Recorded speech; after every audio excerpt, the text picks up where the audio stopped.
नमस्कार, स्वागत छ तपाईहरुलाई नेपाल अनलाइन स्कुलको युट्युब च्यानलमा। आज हामी कक्षा 10 को अप्सनल म्याथमेटिक्स जसलाई हामी ऐच्छिक गणित भनेर भन्छौं।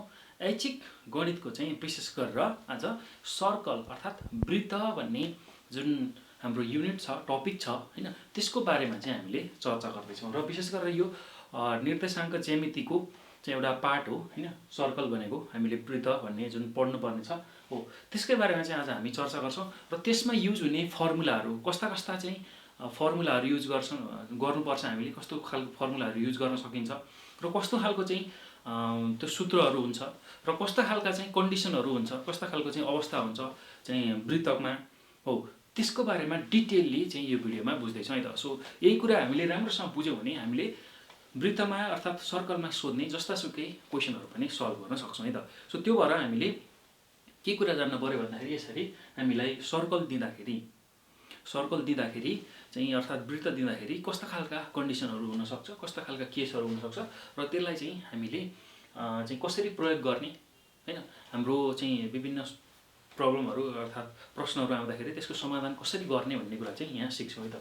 सो अब सुरुमा हामीले जान्नै पर्ने एउटा कुरा के छ, सर्कल अर्थात वृत्तमा। अब सर्कल भन्ने बित्तिकै तपाईहरुलाई थाहा छँदैछ यसरी गोलो जुन वृत्त छ हैन, वृत्त। सो अब यो वृत्तमा हामीलाई दुईटा चीज चाहिँ थाहा हुनु पर्यो। एउटा अर्धव्यास जसलाई हामी रेडियस भनेर भन्छौं। सो व्यासलाई हामी डी डायमिटरले लेख्छौं, अर्धव्यासले आर ले चाहिँ जनाउँछौं। त्यो हाम्रो व्यासलाई आधी गर्यौं भने त्यो चाहिँ अर्धव्यास हुन जान्छ है त। सो त्यो कुरा हामीले बुझ्नु पर्यो। डायमिटर भनेर भन्छौं जसलाई व्यास, त्यसलाई डी ले जनाउँछौं भने रेडियसलाई आर ले जनाउँछौं जहिले पनि वृत्तमा।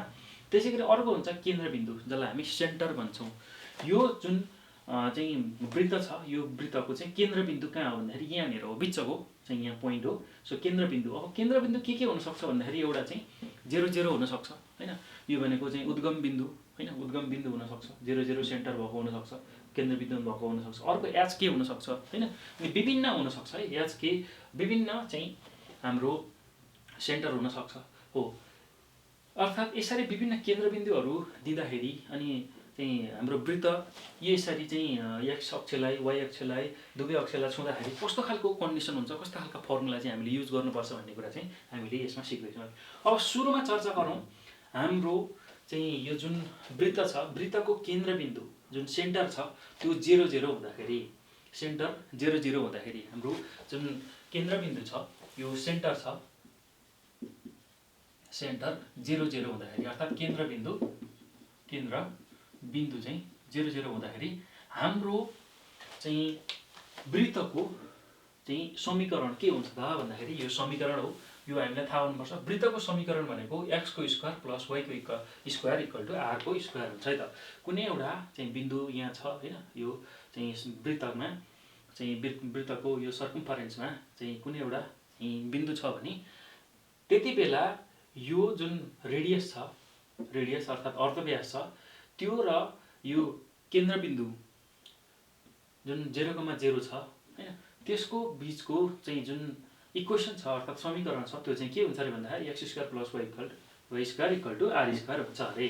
त्यस्तै अब अर्को वृत्त जसमा चाहिँ हाम्रो केन्द्रबिन्दु के छ भन्दाखेरि सेन्टर अर्थात केन्द्रबिन्दु चाहिँ h के हुँदाखेरि केन्द्रबिन्दु h के हुँदाखेरि हाम्रो चाहिँ वृत्तको समीकरण के हुन्छ भन्दाखेरि x माइनस h को square plus y minus k को square equal to r square हुन्छ है त। सो यो कुरा हामीले याद गर्नु पर्यो।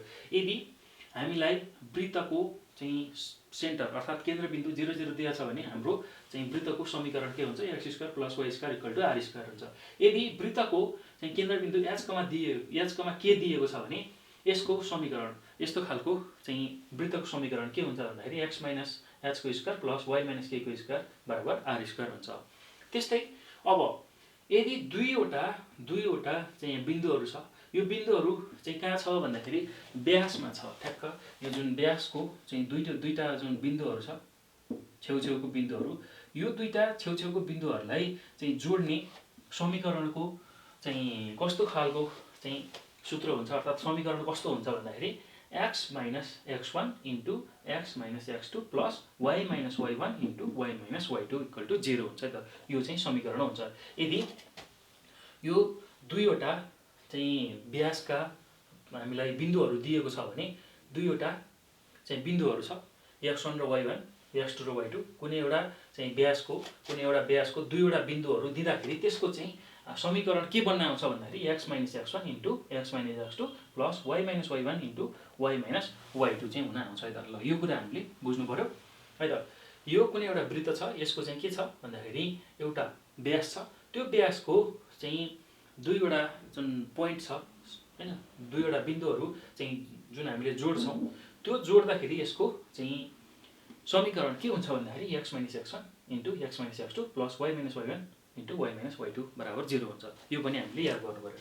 त्यस्तै अर्को छ, यदि उद्गम बिन्दु भएर जाने खालको चाहिँ वृत्त दिएको छ भने त्यसलाई चाहिँ हामीले कसरी चाहिँ इक्वेसन अर्थात् समीकरणको रूपमा लेख्न सक्छौँ भन्दाखेरि हेर्नुहोस् त, यदि हाम्रो यो सर्कल जुन छ, वृत्त जुन छ हो, त्यो वृत्तको चाहिँ हामीलाई के दिएन, चाहिँ रेडियस दिएन र यसरी चाहिँ हामीले चाहिँ उद्गम बिन्दु भएर चाहिँ जान्छ। यो उद्गम बिन्दु चाहिँ भएर यो चाहिँ जुन वृत्त छ, यो हाम्रो उद्गम बिन्दु यहाँनिर हुन्छ 0 0 हैन।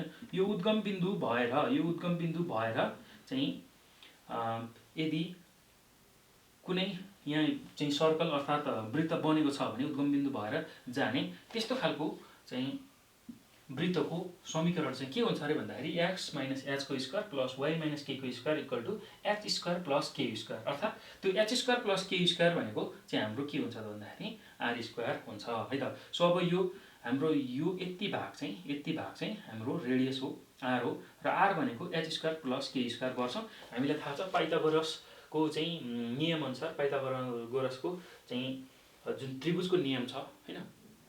सो राइट एङ्गल ट्रायङ्गल हुँदाखेरि, समकोणी चाहिँ त्रिभुज हुँदाखेरि हाम्रो यो रेडियस चाहिँ केसँग बराबर हुन्छ अरे भन्दाखेरि r² भनेको h² प्लस k² सँग बराबर हुन्छ।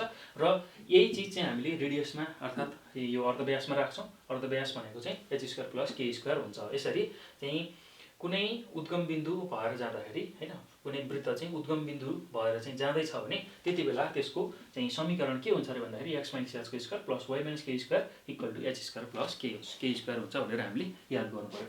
अब अर्को कन्डिसन छ, अर्को चाहिँ कस्तो खालको अवस्था छ भन्दाखेरि यदि हाम्रो वृत्तले चाहिँ यो x अक्षलाई छोयो भने कस्तो खालको चाहिँ कन्डिसन हुन्छ त, अथवा यो x अक्षलाई छुँदाखेरि यो वृत्तको चाहिँ समीकरण के हुन्छ भनेर हामीलाई चाहिँ जान्नुपर्ने छ है त। सो अब हेर्नुहोस् त, यो एउटा वृत्त छ र वृत्तमा x अक्षलाई छोएको छ भने त्यति बेला चाहिँ यो वृत्तको समीकरण के हुन्छ अरे भन्दाखेरि x - h² plus y - k² equal to k²। अब r² को ठाउँमा अहिले हामीले k² लेख्दैछौँ, अर्थात् यति बेला चाहिँ हाम्रो यो अर्धव्यास चाहिँ केसँग बराबर हुन्छ अरे भन्दाखेरि हाम्रो केसँग बराबर हुन्छ है त। r बराबर k हुन्छ है त। यो अर्धव्यास केसँग बराबर हुन्छ।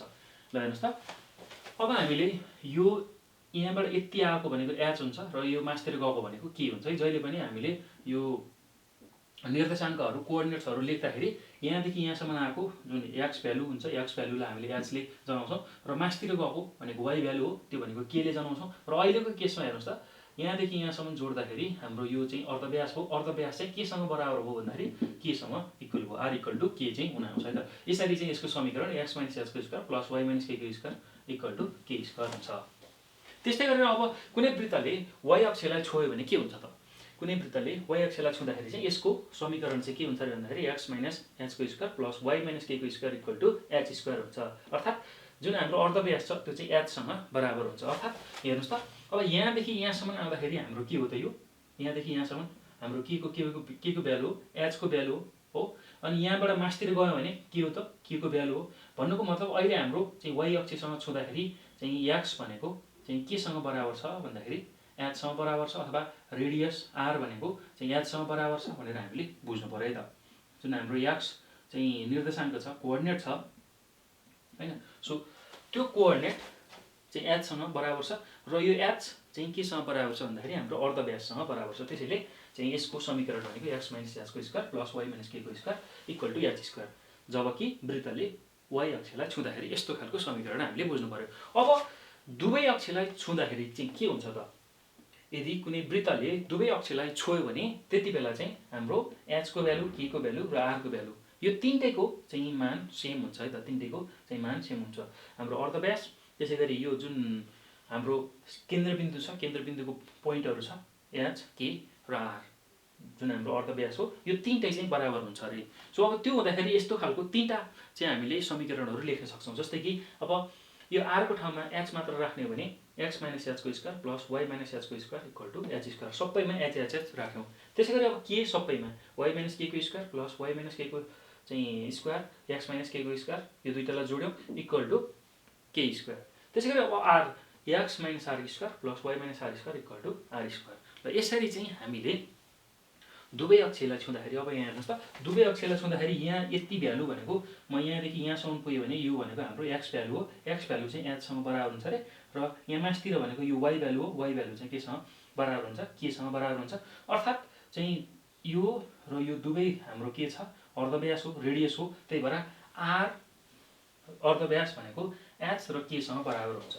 h र k भनेको चाहिँ हाम्रो के हो त भन्दाखेरि यो केन्द्रबिन्दुको चाहिँ पोइन्टहरु हो, केन्द्रबिन्दुको चाहिँ केन्द्रबिन्दु हो, h र k को केन्द्रबिन्दुको भ्यालु हो h र k, अनि h र k हाम्रो केन्द्रबिन्दुको भ्यालु हो, र त्यो चाहिँ रेडियसमा बराबर हुँदाखेरि यस्तो खालको समीकरणहरु चाहिँ हामीले लेख्न सक्छौं है त, r बराबर k बराबर h। ल यति कुरा चाहिँ हामीले यसमा जान्नै पर्ने एकदमै महत्त्वपूर्ण कुरा हो।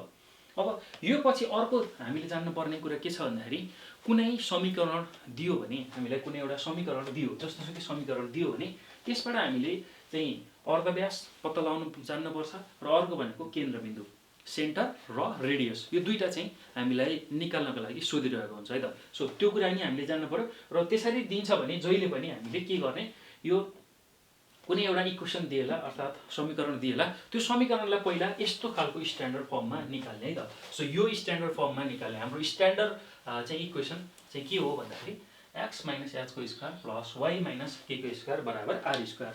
जस्तोसुकै इक्वेसन दियोस्, जस्तोसुकै समीकरणहरु हामीलाई दियोस्, तर हामीले के गर्न जान्नुपर्छ भन्दाखेरि यो फर्ममा यस्तो खालको चाहिँ इक्वेसनमा हामीले बदल्न जान्नुपर्छ, x - h को स्क्वायर प्लस y - k को square equal to r square है त। सो यो फर्ममा चाहिँ, यो चाहिँ स्ट्यान्डर्ड फर्म हो, यस्तो खालको स्वरूपमा चाहिँ हामीले त्यो समीकरणलाई बदल्ने र त्यसबाट चाहिँ तुलना गर्ने, त्यो समीकरण जुन हामीले निकालेका हुन्छौं र योसँग तुलना गर्ने, र हामीले के गर्ने भन्दाखेरि h k र r को भ्यालु निकाल्ने, र h र k भनेको हाम्रो केन्द्रबिन्दु हुन्छ, र r भनेको हाम्रो रेडियस अर्थात अर्धव्यास हुन्छ है त। सो यसरी चाहिँ हामीले यस्ता खालका क्वेसनहरुलाई चाहिँ अब सल्भ गर्न सक्छौं। यस्तो खालको प्याटर्नको क्वेसन आयो भने हामीले मेन भनेको यसलाई सम्झिनु पर्यो, र यसलाई सम्झेपछि अरु सबै हामीले सल्भ गर्न सक्छौं है त।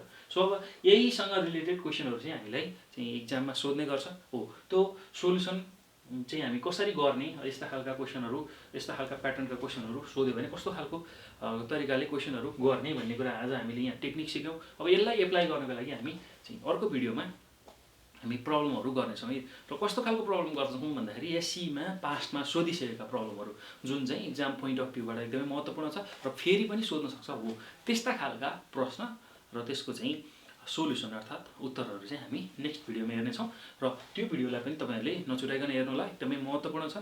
र यही कन्सेप्टकै आधारमा यही चाहिँ हामीलाई यही कुराहरु हामीले बुझेको छौं, राम्रोसँग बुझेको छौं भने अब सर्कल अर्थात वृत्तका चाहिँ सबै प्रब्लमहरु हामीले गर्न सक्छौं। त्यही भएर चाहिँ योलाई चाहिँ तपाईहरुले एकदमै राम्रोसँग चाहिँ बुझ्नु होला, र कसरी फर्मुलाहरु याद गर्ने, त्यो फर्मुलाहरु पनि याद गर्नु होला। यो विभिन्न चाहिँ केसेसहरु छ हैन, सो यस्तो यस्तो हुँदाखेरि कसरी चाहिँ फर्मुलाहरु चाहिँ बन्निरहेछ भन्ने कुरा जान्नु होला, र त्यो फर्मुलाहरुलाई पनि याद गर्नु होला। हो, यो गरियो भने हामीले वृत्तका सबै क्वेसनहरु सजिलै गर्न सक्छौं है त। सो अब म चाहिँ तपाईहरुलाई नेक्स्ट भिडियोमा यसकै चाहिँ प्रब्लमहरु लिएर आउने छु, र त्यो प्रब्लमहरुको चाहिँ सोलुसन कसरी गर्ने भन्ने कुरा सिकाउने छु, र एससी मा सोधिसकेका, एसएलसी मा सोधिसकेका क्वेसनहरुको सोलुसन चाहिँ हामी नेक्स्ट भिडियोमा गर्छौं है त। र त्यो भिडियोलाई पनि नछुटाइकन हेर्नु होला, र अब यो भिडियो हेरेपछि यसलाई सक्दो शेयर गर्नु होला, किनभने एकदमै महत्त्वपूर्ण भिडियो छ, र यसकै आधारमा हामीले जुनसुकै क्वेसन पनि सल्भ गर्न सक्छौं है त। त्यो भएर यसलाई सक्दो शेयर गर्नुस्, लाइक गर्नुस्, कमेन्ट गर्नुस्, र नेपाल अनलाइन स्कुलको युट्युब च्यानललाई सब्स्क्राइब गर्न नभुल्नु होला है त। सो यति भन्दै म यो भिडियोबाट बिदा हुन्छु, हामी नेक्स्ट भिडियोमा भेट्नेछौं। धन्यवाद।